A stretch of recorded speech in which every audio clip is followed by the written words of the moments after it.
13 নম্বর পর্যন্ত আগের দিন করেছিলাম, আজকে 14 নম্বর করব। Welcome to Goutam Roy education. Goutam Roy education সবাইকে স্বাগত। 5 টাকায় 6টি হিসাবে পেন বিক্রি করে 6 টাকায় 5টি হিসাবে বিক্রি করলে কত টাকা লাভ বা ক্ষতি হবে?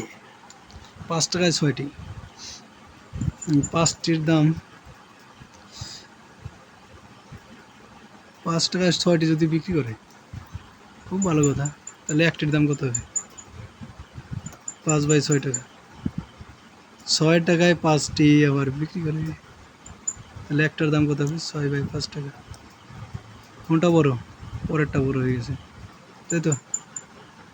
পরেরটা বড় হয়ে গেছে মানে কি লাভ হয়েছে, লাভ করছে। তাহলে 6/5 কি হলো? 6/5 থেকে 5/6 করে দিলাম বিয়োগ, তাহলে 30, 36 -25, 11/30। 11/30 টাকা কিন্তু লাভ হয়। কত টাকায়? এত টাকায়। তাহলে 100 টাকায় কত হবে? তাহলে 11/30, 100 উপরে, আর নিচে হচ্ছে 5/6টা উপরে চলে গেল। 5 6 30, এটা দিয়ে এটা 5 5 25, 4 44 গেল। বুঝলি?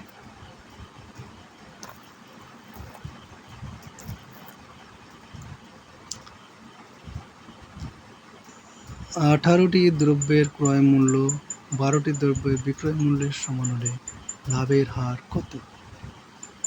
18টি দ্রব্যের ক্রয় মূল্য 12টি দ্রব্যের বিক্রয় মূল্যের সমান, তাহলে 6টার দাম কিন্তু ওর লাভ হয়ে যায়। ধরে নিলাম যে 18টি জিনিস 18 টাকা দিয়ে কিনেছে,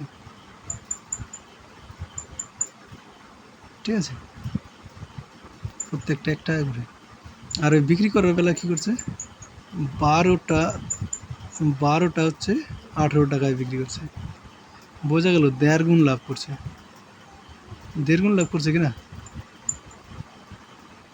বুঝতে পারছো তো? 1.5 গুণ লাভ মানে 100 টাকা, 1.5 গুণ 150 টাকা। বলো কত টাকা লাভ হলো? 100 টাকায় কত টাকা তাহলে লাভ হলো? 50। অঙ্ক করার দরকারই নেই।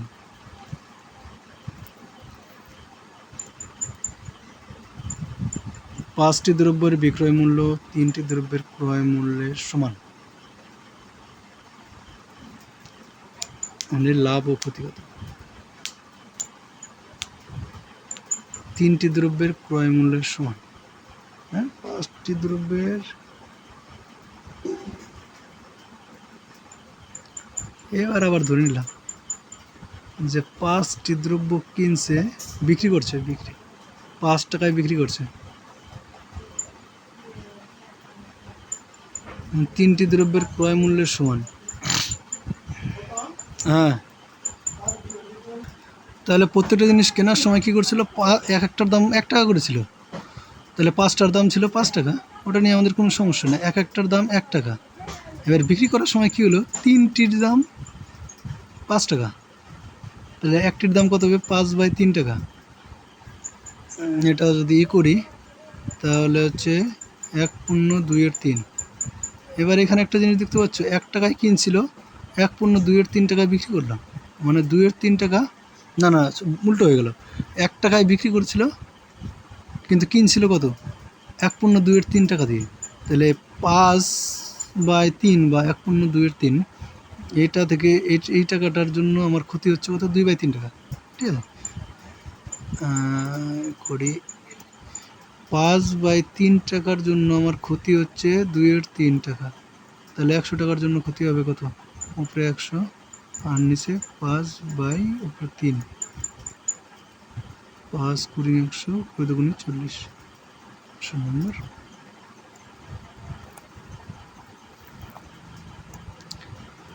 তারপর 17 নম্বর বলেছে, যদি 11টি দ্রব্য 10 টাকায় কিনে 10টি দ্রব্য 11 টাকায় বিক্রি করে লাভ হয়, তো বুঝতে পারছি 10টি দ্রব্য 11 টাকায় কিনে, তাহলে ওটা আগের মতো করলে হবে 10টি দ্রব্য 10 টাকায় কিনে, তাহলে 10/11 এটা হচ্ছে কেনা দাম, আর বিক্রি করার সময় 11/10 এটা হচ্ছে বিক্রির দাম। এটা বড়, বিয়োগ করে দিই। 11/10 থেকে 10/11 120, 120 কেন হবে, 110 আর 121, 21/10 টাকা লাভ হয়েছে। 21/100 টাকা লাভ হয়েছে কত টাকায়?